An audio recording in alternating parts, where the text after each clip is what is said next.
Selling puts, one half of the wheel strategy. Normally, this channel is all about backtesting options.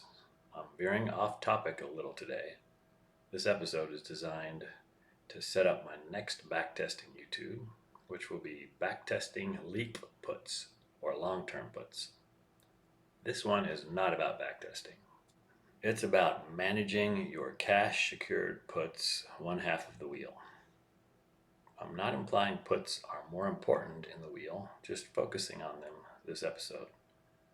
You'll need to understand the basics of the wheel and selling puts to get the most out of this episode. If you don't, go watch a few YouTubes on it. And I'm not a financial advisor. This isn't financial advice. I'm just showing you how I think about managing puts. The late great Kenny Rogers, country singer and actor, had a song, The Gambler. I'm going to butcher the lyrics and apply them to puts. You got to know when to hold them, know when to roll them, know when to close them out, and know when to let them ride. You need to count your put obligations and compare it to your cash balance. There'll be time enough for adjustments before the options are done. I apologize for that. I could go on, I'll spare you. So one nice thing about selling puts with a margin account is you can put some of your put obligations against that margin without paying interest on it. That may be my favorite thing about the options universe. But be careful. And that's what this YouTube is about. How to understand and intelligently manage this for one half of the wheel strategy. There are 3 scenarios we're going to cover. 1, the safe, boring account. You're not risking margin. 2, the intelligently margined account, what I think of as the Goldilocks zone. And 3, the dumb, high risk of blowing up your account scenario. We'll go over each, then we'll give a hypothetical example of each, and then a real-world example. Scenario 1 for the risk-averse among us. Keeping all your sold put assignment obligations less than or equal to the cash in your account. This would be used in a retirement account where you're not allowed to use margin, or if you're very risk-averse and the thought of margin makes you ill. In this scenario, you can take comfort in knowing that there's no way you can be on the hook for more money than you have. It's not my favorite scenario, but it's better than scenario 3. I prefer to be a little more aggressive because I like to make some extra premium on free or phantom margin you get when selling cash secured puts without paying interest. I like to increase my chances of getting assigned on some of my puts because if I'm selling a put, I want to own that stock at the strike price. After put assignment, I can get some capital appreciation on the underlying stock, which is why I invest in the first place. I can collect some dividends after assignment, and I can sell some covered calls. Scenario 2, Goldilocks. Just the right amount of risk. It's a little more adventurous, fun, and exciting than scenario 1. You sell enough puts to go over your cash balance and into the free margin zone. I think level 3 options approval is needed for this. At least it is at my brokers. You'll need to be careful and always be aware of your cash balance versus your put assignment obligations and which ones look like they may get assigned. Adjustments will be needed from time to time, especially during market dips, to avoid getting too much assigned and dipping into high interest margin. Don't get too far over your skis here, or you'll slip into scenario 3. But also, don't be afraid to take advantage of some additional opportunity of put premium and increase your chances of getting assigned, which is what you want if you're selling puts with the intention of owning those stocks at a better price. Just try to make sure you don't end up buying these using margin. A lot of traders don't want to get assigned on their sold puts. They just want to collect the premium on a recurring basis, which is fine. I prefer to use put selling to eventually buy the stocks I want to own. Scenario 3, risk blowing up your account. You've entered this scenario if your cash secured put obligations are far beyond your cash and beyond even your total account value. You really need to know what you're doing to even consider this, and you'll need options level 4 approval from your broker. If your account is in this state and the market or your put underlyings dip, you'll probably have to make some forced, painful adjustments or go deep into margin at these higher interest rates at assignment, or even risk getting margin called. Your broker will sell some of your stocks without asking. Here's a hypothetical example of scenario 1, the safe, boring, super low risk scenario. Your account's worth $100,000 altogether. $70,000 of that is invested in stocks, $30,000 is in cash, and you currently have 0 in put obligations. You like a stock selling for $315. You want to buy it at $300, so you sell a put with a $300 strike. You're still in scenario 1. Now you have $30,000 in put obligations and slightly over $30,000 in cash with the premium you just collected.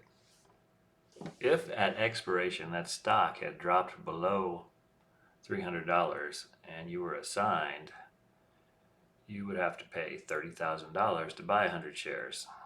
But that's not a problem because you've got that much cash. So you would not have to dip into margin and not have to worry about paying interest.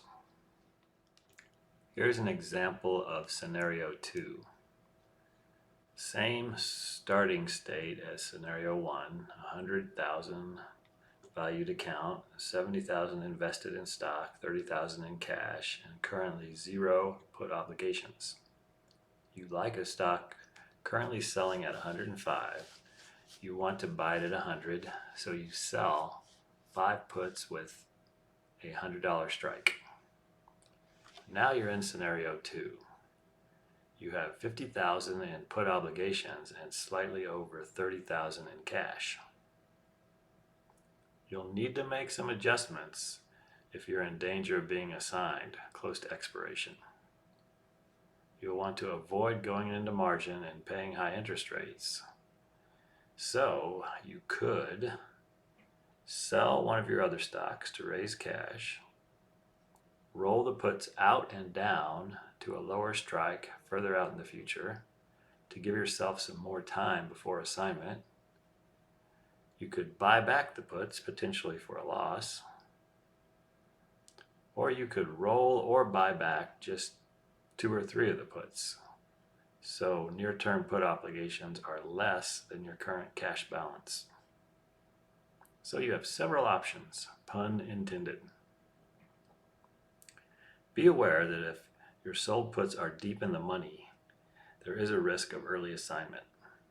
If this happens and you dip into your margin, you'll need to make one of the adjustments just mentioned as soon as possible to avoid more interest charges.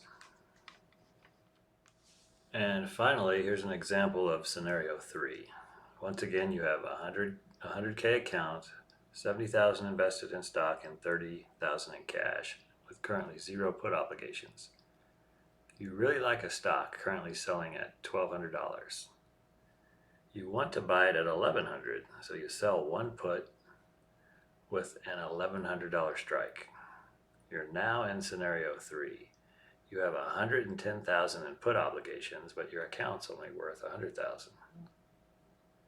Think of what happens if this stock tanks to 500 at assignment.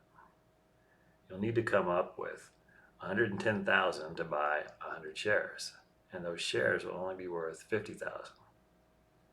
You'll be paying interest on about 80,000, which is the 110K obligation minus your cash of 30K.